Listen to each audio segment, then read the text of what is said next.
I want you to stop whatever you're doing and take a look at this. This 1934 Edsel, beautiful vehicle, right? It's one of the dream cars. It's an exhibit going on here at Indianapolis Museum of Art. Beautiful cars, about 17 cars or so. This is a dream car exhibit. It is a, I don't know, it's art on four wheels, I guess. Rolling sculpture. Rolling sculpture. Ken Gross is the guest curator for the Indianapolis Museum of Art. So explain this exhibit running now through August. Well, these are dream cars. They're concept cars, cars of the future in the past. And we go from the 30s right up to a few years ago with a Porsche. Each of these cars has an interesting story. It has interesting styling, fascinating engineering. And we hope that people, even if you're not a car enthusiast, you'll come to see them. You're going to love it if you come see it. $18 ticket, general admission into the museum gets you in the exhibit. Let's start right here. I am told this is kind of the, I guess, the foreground or forefront, if you will, to the minivan. Absolutely. This is a 1936 Stout Scarab. William Bushnell Stout was an aircraft pioneer. He did the Ford Trimotor airplane and wanted, like so many people who had some success and some money, to do a car of his own, but not just an ordinary car. This has a very streamlined shape. The wheels are out to the corners. The engine is in the rear. And the passenger space has seats that can be configured in all different ways. There's a fold-out table. Seats can be slid around. You could play cards in it. Oh my gosh. Fundamentally, it was the forerunner of the minivan.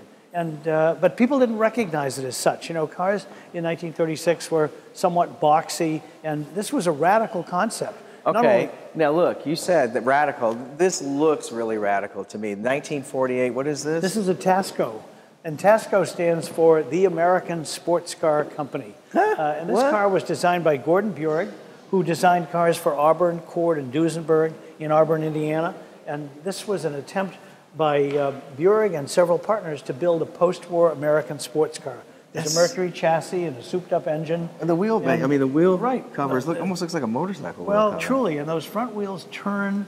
The wheel covers turn with the wheels. The cockpit is very much like an aircraft. They, you know, in 1947, 48, they thought airplanes were the most modern things in America, so they thought cars should look like airplanes. And that's what it looks like. You just said it. If we got a peek inside there, it looks like a cockpit. So there are about 17 cars total on the exhibit? 17 cars ranging from the 30s up through just a couple of years ago. Okay, walk with me up to about, I think, 2010. I think there's a 2010 Porsche here that we're going to get a peek at later this morning. Look at this 1941 Chrysler Thunderbolt. Right, the Thunderbolt was Chrysler's idea car for 1941. They built 5 of these. I think only 3 survive. It has a folding metal top, which was the first time they did that in America, and it has disappearing headlights. Right, we don't get it. Very streamlined. That is so cool. We're not going to give any more away because guess what? We got more to show later this morning. This is Dream Cars at the Indianapolis Museum of Art exhibition or exhibit going on through August, so you can come see it. $18 gets you in adult tickets to see it. You won't want to leave.